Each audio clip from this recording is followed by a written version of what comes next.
Hello, welcome back. Sorry for the little break. A look behind the curtain is that I sort of reached a point where I was not sure what I wanted to do, because what I wanted to do was an exploration of like application for these things. And I was thinking like, oh, maybe like I record myself in my thought process when I'm playing like competitive games. Maybe it's like an interview with like one person. But none of those really felt right. And so instead, I came up with 4 pretty simple questions that I asked just a ton of like Melee players from my local scene, Rocket League pros, Melee pros. And I just DM'd them and asked them, and we got a few responses. And I've selected 4 because there's 4 questions. And we're going to go over them today. So the 4 questions were as follows. When you are VOD reviewing, what is it that you're looking for? And what are you watching for? In between games, what are you doing? Does that look differently, whether you've just won or lost?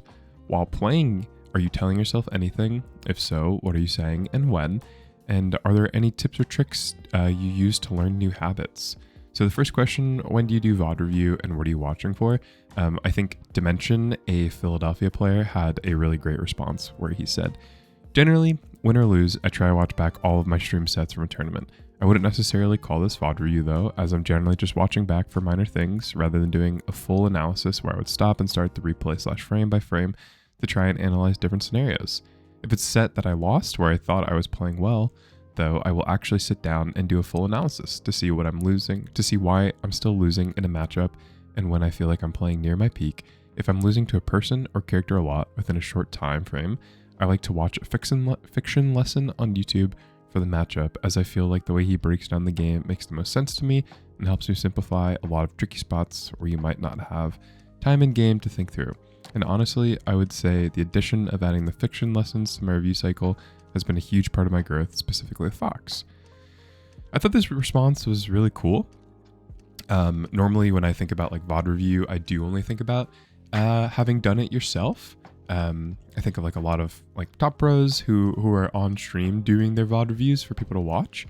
And I really thought about like looking towards someone for coaching in these scenarios. Plenty of people do it, but I just never had really thought about like how many people are doing it.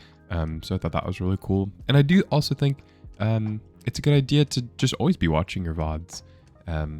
It just, helps you be able to have more clarity. And to be able to like not only be doing it with like a negative connotation or a positive connotation, but to just have it be a habit that you're doing. The second question, in between games, what are you doing? Does it look differently whether you just won or lost? B-Bats, another, I think NJ Philly local player, had a really great response. He said, in between games, I take a deep breath, drink water, and zone in on my music to calm me down. It's way easier to do this when I lost because I need the reset, but I'm working on doing it when I'm up to not get confident about winning.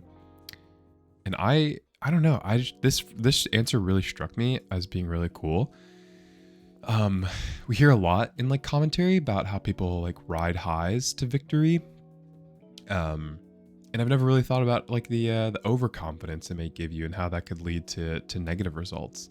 So I thought that was really awesome to hear from someone who wins a lot.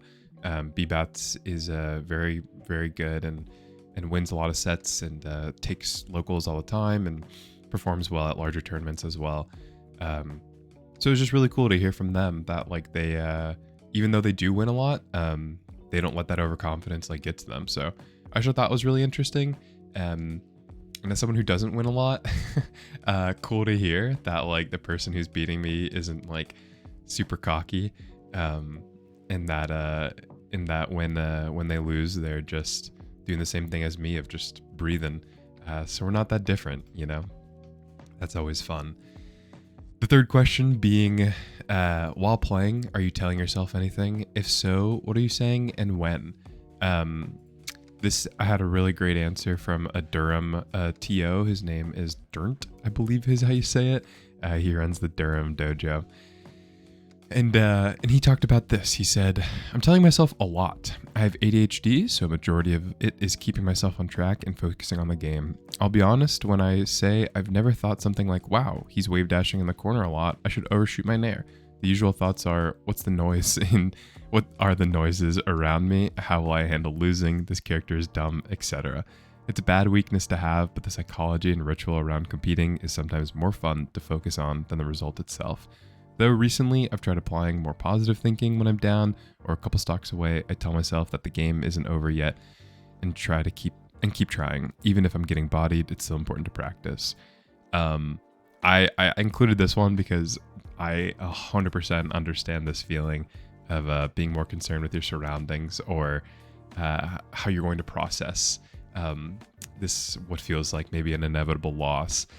But it's great to hear like someone else working on it. I think sometimes the most important thing is just knowing you're not alone. And that's what this response made me feel.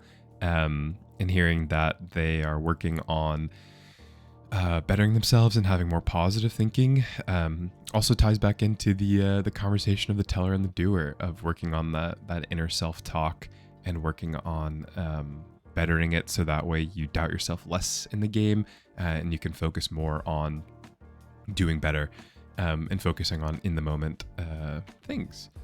So the final question that we asked was, are there any tips or tricks you use to help learn new habits? This one is kind of what got me started on this series in general. In the book Inner Game of Mind Tennis, they talk about this a lot. And pro Melee player Nikki said it best when he said, learning new habits is about recognizing when you do that thing and then training yourself to do something else instead. Naring into the corner and getting shield grabbed by Marth sucks, but telling yourself just not to nair into Marth anymore will never work, since your brain has no idea what the fuck else to do. So 1, find out when it happens. 2, figure out other things to do in that spot. 3, do some solo practices where you do exactly those things in relevant situations. And 4, go play someone and focus only on those things. Now this advice is very specific to Melee, obviously, but I do not think that it is solo to Melee. This idea of having a bad habit and just telling yourself to stop it is not ever going to work for any game, any habit, any person. We have to replace those habits, and that's exactly something we've talked about before, is learning new habits, creating new natural states for yourself, and then working on those outside of the game, working on those inside the game, and during practice. So Nikki nailed it. I don't know if he's also read the Inner Mind Game of Tennis, but if he has, it shows, because this is exactly what the book says and exactly how I believe we should be training and making changes. So those are the 4 questions that I was asking these people. I'd love to hear your guys' thoughts on these 4 questions. And I also want to know what else what other thoughts you have, or what else you'd like to see. I really enjoyed making this series, and I'm going to continue it. But I thought this would be fun, kind of to get a look into other people's habits and other people's minds on this topic. So thanks for watching. I hope you enjoyed.